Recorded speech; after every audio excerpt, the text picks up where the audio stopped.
Cresci com muito pouco dinheiro. Muitas vezes, dependíamos de bancos de alimentos e até tínhamos um pequeno jardim no quintal de casa. Minha mãe era mãe solteira e tinha 4 filhos para criar.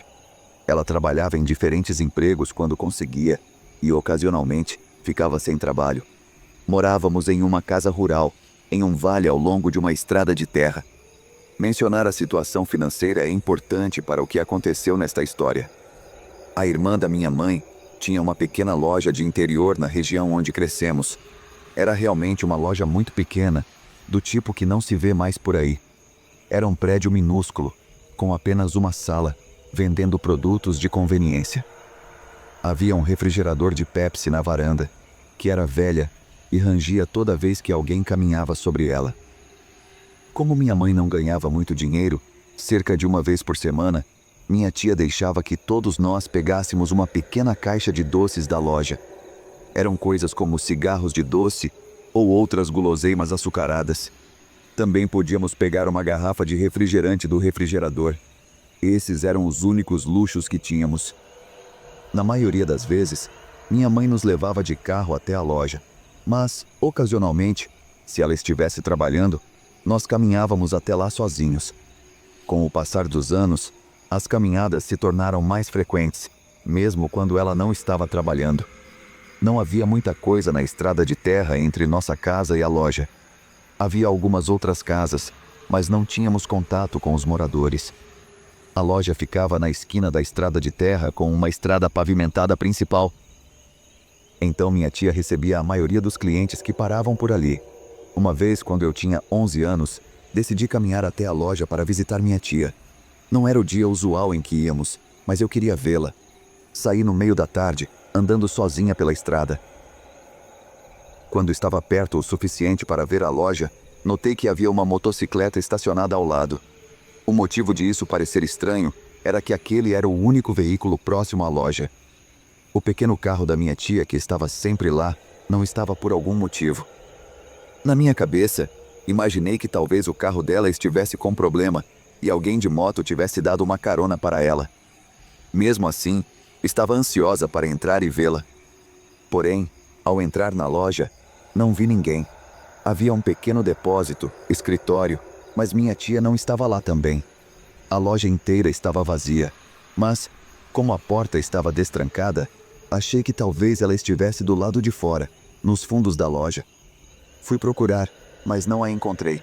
Bem, com 11 anos, meu cérebro não pensou logo que algo ruim poderia ter acontecido, embora isso pareça óbvio agora.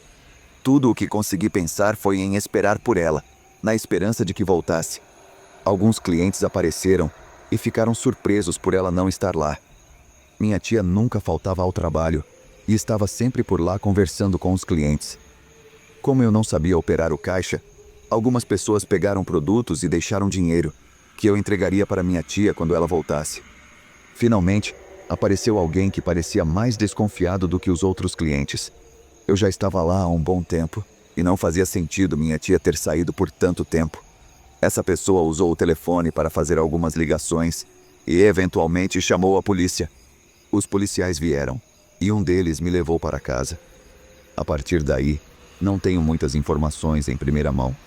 Sei que minha mãe não nos deixou ir até a loja por um tempo. E depois de mais algum tempo, ela acabou largando o emprego que tinha e começou a trabalhar na loja em tempo integral. Nesse ponto, pudemos voltar a frequentar o lugar e passar tempo por lá. Mas minha mãe nunca nos contou o que aconteceu com minha tia. Gostaria de poder dizer que esta história tem um final feliz, mas não tem. Isso aconteceu nos anos 70. Acho que deveria estar aliviado por minha tia nunca ter sido encontrada no porta-malas de um carro ou algo assim. Ela simplesmente nunca foi encontrada, e ninguém sabe o que aconteceu com ela. Às vezes, fico triste ao pensar na minha tia, mas também me pergunto o quão perto estive de fazer parte do que quer que tenha acontecido com ela.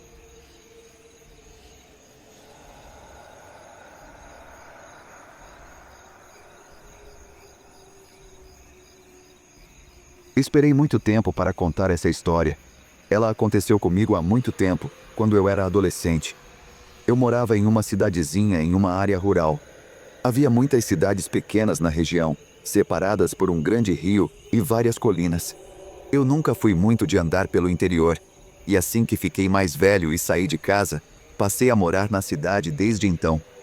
Nunca fui fã de áreas rurais, e essa experiência só reforçou esse sentimento. Ganhei um carro velho quando fiz 16 anos. Eu era o único entre meus 2 melhores amigos que tinha carro, então acabava sendo o responsável por dirigir para todos os lugares. Felizmente, o carro aguentava bem e nos levava para muitos lugares. Um dia, um dos meus amigos queria comprar drogas e me pediu para levá-lo até o local. Não tive problema com isso, porque sabia que também acabaria fumando um pouco. O único problema era que o cara que ele conhecia morava no interior e eu teria que dirigir até lá. Disse que tudo bem, mesmo não gostando de dirigir em estradas de cascalho. Sempre tinha medo de furar um pneu. Além disso, as estradas eram muito estreitas, o que me deixava desconfortável. Mas como isso me renderia um pouco de diversão, claro que eu toparia. Era um dia claro e ensolarado quando fomos para a viagem. Eu não sabia o quanto teria que dirigir, porém, meu amigo Tommy fez parecer que não era muito longe, mas ele claramente subestimou a distância. Ele me fez passar por várias estradas pedregosas entre as colinas, e comecei a me perguntar como voltaríamos.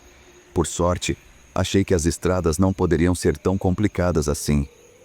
Tommy começou a ficar frustrado, insistindo que já deveríamos ter encontrado o lugar. Eu estava ainda mais irritado com ele por ter se enganado e nos feito nos perder. Depois de um tempo, já sem nem ligar mais para as drogas, estava prestes a dizer ao Tommy que não queria continuar dirigindo por aquelas colinas para sempre. De repente, um barulho horrível estourou e meu carro começou a desacelerar e ir para o lado. Parei imediatamente. Ao verificar o carro, vi que os 2 pneus da frente estavam furados. Além disso, havia algo preso neles. Um tipo de arame com pregos que destruiu os pneus. Voltando um pouco, notamos que havia um local onde esse arame estava esticado na estrada. Não era normal, e imediatamente sentimos que alguém deve ter colocado aquilo ali de propósito para afastar pessoas. Nem Tommy nem eu achamos isso estranho. Havia muitas pessoas por ali que não queriam ninguém invadindo seus territórios. Mas foi totalmente inconveniente, porque eu só tinha um pneu reserva e 2 estavam furados. Nossa única opção era caminhar até encontrar uma casa com telefone para pedir ajuda. Voltamos pelo caminho, decidindo não seguir mais adiante na estrada, já que era óbvio que alguém não queria que estivéssemos lá. Eventualmente, encontramos uma casa e de lá, consegui ligar para um primo meu que tinha um caminhão guincho. Ele veio nos buscar na casa e então nós 3 voltamos para o local onde deixamos o carro. Depois de algumas horas de caminhada e esperando meu primo chegar, finalmente retornamos. Porém, ao chegarmos onde havíamos deixado o carro, ele não estava mais lá. Tommy ficou imediatamente assustado e sugeriu que apenas reportássemos o carro como roubado, mas eu não estava disposto a abandoná-lo. Depois de verificar se não havia outras armadilhas na estrada, pedi ao meu primo que dirigisse com cuidado um pouco mais adiante. Tommy e eu ficamos de olho para ver se havia algo suspeito no caminho. Acabamos encontrando uma entrada de garagem e pedi ao meu primo para parar o caminhão. A entrada levava a um gramado abandonado e ao fundo havia uma casa velha e decadente. Ao lado da casa havia um caminhão guincho antigo, o que me fez pensar que talvez tivessem levado meu carro para lá, achando que estava abandonado. Pedi ao meu primo para dirigir até a casa, mas ele se recusou. Disse que algo parecia errado e que o melhor seria irmos embora. Ele mencionou a armadilha na estrada e disse que havia pessoas loucas por ali, então seria melhor deixar isso para lá. Apesar disso, decidi ir até a casa ver se encontrava meu carro. Convidei Tommy para me acompanhar, mas ele estava com muito medo. Gostaria de conseguir descrever o quão assustador era aquele quintal. Provavelmente era ainda mais assustador que a própria casa, que parecia abandonada. Ao me aproximar da casa, ouvi barulhos vindo de trás dela. Comecei a ficar com medo, mas ainda queria saber o que estava acontecendo. Fiquei ao lado da casa e tentei me aproximar com cuidado. O primeiro sinal foi quando vi um pedaço do meu carro. Conseguia enxergar a parte da frente, mas o capô tinha sido removido. Imediatamente soube que estavam desmontando meu carro Isso já era assustador, mas não se comparava ao que veio a seguir. Vi uma das pessoas desmontando o carro. Ele parecia saído de um filme de terror sobre caipiras. Antes que pudesse processar aquilo, vi outro homem com a mesma aparência. Ambos eram as pessoas mais assustadoras que já vi na vida. Naquele momento, entendi por que Tommy e meu primo tinham tanto medo. Tentei recuar silenciosamente, mas meu coração estava acelerado. Ao chegar na metade da entrada da garagem, comecei a correr para o caminhão.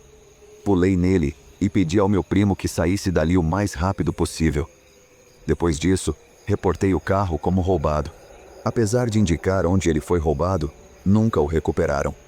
Trabalhei por um tempo para comprar outro carro, mas nunca mais dirigi por aquela região novamente.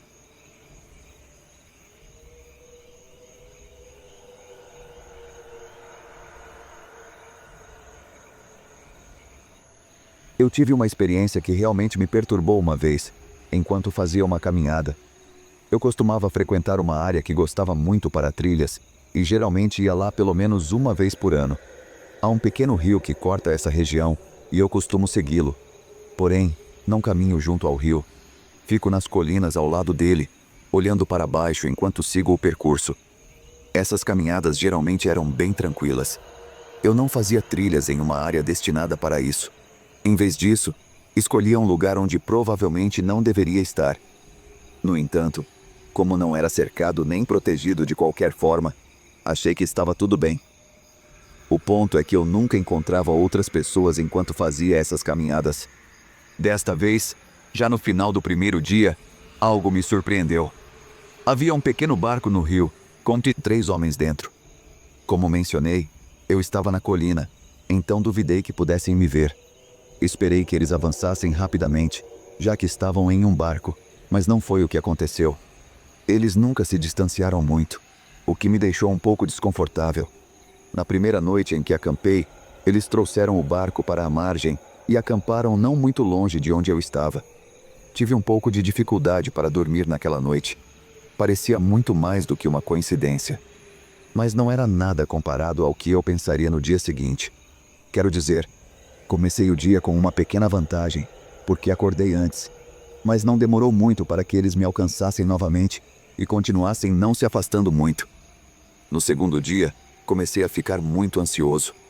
Comecei a imaginar se, de alguma forma, os homens no barco sabiam que eu estava nas colinas e estavam me seguindo pelo rio. Mas isso não fazia muito sentido. Primeiro, eu não conseguia pensar em nenhum motivo para alguém querer me seguir. Segundo, por que eles estavam apenas me seguindo pelo rio? Se soubessem que eu estava lá e tivessem algum problema comigo, faria mais sentido simplesmente me confrontarem diretamente. Assim, pensei que só poderia ser uma coincidência muito estranha. Fiz o meu melhor para não me deixar levar pela paranoia. Durante a segunda noite, montei minha barraca e estava dormindo. Fui acordado por um barulho do lado de fora da barraca. Imediatamente percebi uma luz do lado de fora e soube que alguém estava andando com uma lanterna. Eu sabia que devia ser pelo menos um dos homens do barco. E depois de um tempo, percebi que havia mais de uma luz lá fora. Logo, pelo menos 2 deles estavam no meu acampamento, iluminando tudo ao redor. Fiz o meu melhor para fingir que ainda estava dormindo. Eu tinha uma faca de caça comigo e a segurei por baixo de mim, caso precisasse dela. Em determinado momento, ouvi o zíper da minha barraca sendo lentamente aberto. Ouvi a aba da barraca sendo movida. Prendi a respiração, pensando que precisaria me defender rapidamente. Foi angustiante, mas percebi que ninguém tentou entrar na barraca. Apenas senti que quem estava lá fora estava me observando. Talvez estivessem tentando descobrir quem eu era, não sei. Mas parecia uma eternidade e eu sentia que precisava estar constantemente pronto para atacar e me defender, caso necessário. Eventualmente, ouvi a aba ser fechada. Depois, ouvi o zíper subindo lentamente. Abri os olhos e vi as lanternas se apagarem. Presumi que os homens haviam ido embora depois disso. Eventualmente, consegui voltar a dormir. No dia seguinte, verifiquei e os homens e o barco haviam sumido. Não havia sinal de nada, exceto por algumas pegadas ao redor da minha área de acampamento. Acredito que os homens podem ter pensado que eu era outra pessoa, mas, mesmo assim, não ia arriscar. Imediatamente comecei a caminhar na direção oposta, de volta ao meu carro. Depois disso, encontrei um novo lugar para fazer trilhas. A experiência foi assustadora demais.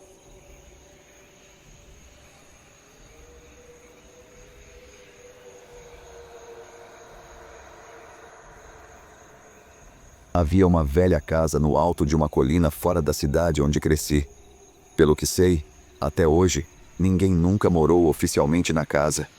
Talvez alguns vagabundos ou pessoas sem teto tenham se abrigado lá, ou pessoas que aceitaram desafios para passar a noite.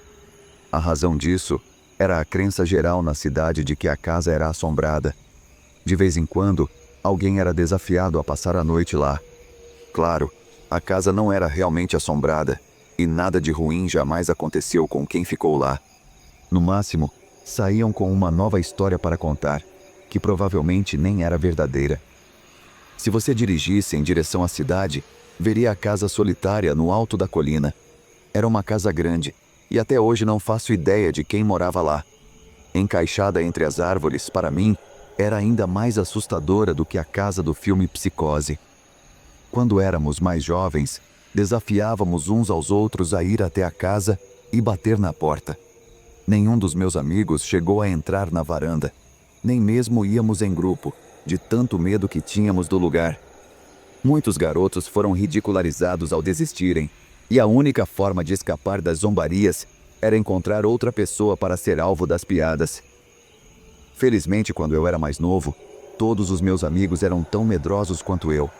Ninguém desafiava o outro a ir até a casa porque temíamos ser os próximos. Então, todos evitávamos. Quando entrei no ensino médio, comecei a andar com outros amigos, um grupo mais popular, e senti que estava subindo na vida. Mal sabia eu que, ao me juntar a eles, viveria o momento mais assustador da minha vida. Estávamos caminhando por uma estrada rural fora da cidade. Havíamos passado o dia todo ali, e o sol começava a se pôr. Ainda era cedo, pois estávamos no meio do outono. Um dos motivos de termos saído era apreciar as folhas caindo. Quando chegamos à cerca que separava da estrada do terreno da casa, começamos a falar sobre ela. Compartilhamos as histórias antigas que tínhamos ouvido, embora eu não me lembre de nenhuma agora, mas consigo visualizar a casa naquela colina, com as árvores ao redor quase sem folhas, o que a tornava ainda mais assustadora. As árvores estavam mais secas que as outras nas colinas, que ainda perdiam suas folhas lentamente. Não lembro exatamente como começou, mas meus novos amigos me desafiaram a entrar na casa, subir até a janela do segundo andar e acenar para eles. Talvez soubessem que eu estava com muito medo para sequer considerar isso. Mas eles me provocaram de tal forma que parecia que, se eu não aceitasse, perderia a amizade deles. Eles disseram que eu deveria conseguir entrar pela porta dos fundos. Fui até a casa e entrei pelo lado. Só de andar ao redor da casa, fiquei mais assustado do que poderia imaginar. A estrutura estava apodrecendo e se deteriorando, e cada rajada de vento me dava calafrios. A varanda dos fundos estava em melhor estado que a da frente. Notei que a porta dos fundos tinha um vidro quebrado, mas não dava para ver dentro porque havia cortinas velhas penduradas. Ao me aproximar da porta, tentei girar a maçaneta, mas estava trancada. Considerei desistir e dizer que não conseguia entrar, mas não queria ser ridicularizado. O vidro quebrado estava perto da maçaneta. Imaginei que era assim que as pessoas entravam. Precisaria alcançar a fechadura por ali. Com cuidado, enfiei o braço para destrancar a porta. Não pensei em mover a cortina e espiar antes, mas, olhando para trás, gostaria de ter feito isso. Alguém agarrou meu pulso enquanto eu tentava destrancar a porta. Lutei, mas a pessoa era forte demais para mim no início. Gritei, na esperança de que meus amigos me ajudassem, mas sabia que isso era inútil. Enquanto lutava para soltar meu braço, olhei para a porta. Não consegui ver muito, mas percebi uma figura atrás da cortina. Vi parte de um rosto, talvez um quarto do lado direito. O que consegui ver era pálido, enrugado e olhando para baixo, na minha direção. Quem quer que fosse, parecia grande e forte. Entrei em pânico, lutando com todas as forças para me soltar. Depois de muito pânico e gritos, a figura soltou meu braço. Caí no chão da varanda, mas rapidamente me levantei, corri pelos degraus e atravessei o quintal lateral. Escorreguei e caí nas folhas uma vez, e quase caí de novo enquanto meus amigos riam. Eles pareciam surpresos quando passei correndo por eles sem olhar para trás. Fui o primeiro a pular a cerca e disparar pela estrada. Meus amigos não viram nada, mas perceberam o quanto eu estava assustado. Vieram atrás de mim, mas eu só parei de correr quando não tinha mais forças. Não contamos a ninguém o que aconteceu. Afinal, estávamos invadindo propriedade alheia. Meus amigos não me culparam por ter fugido. Acho que todos sabiam que fariam o mesmo no meu lugar.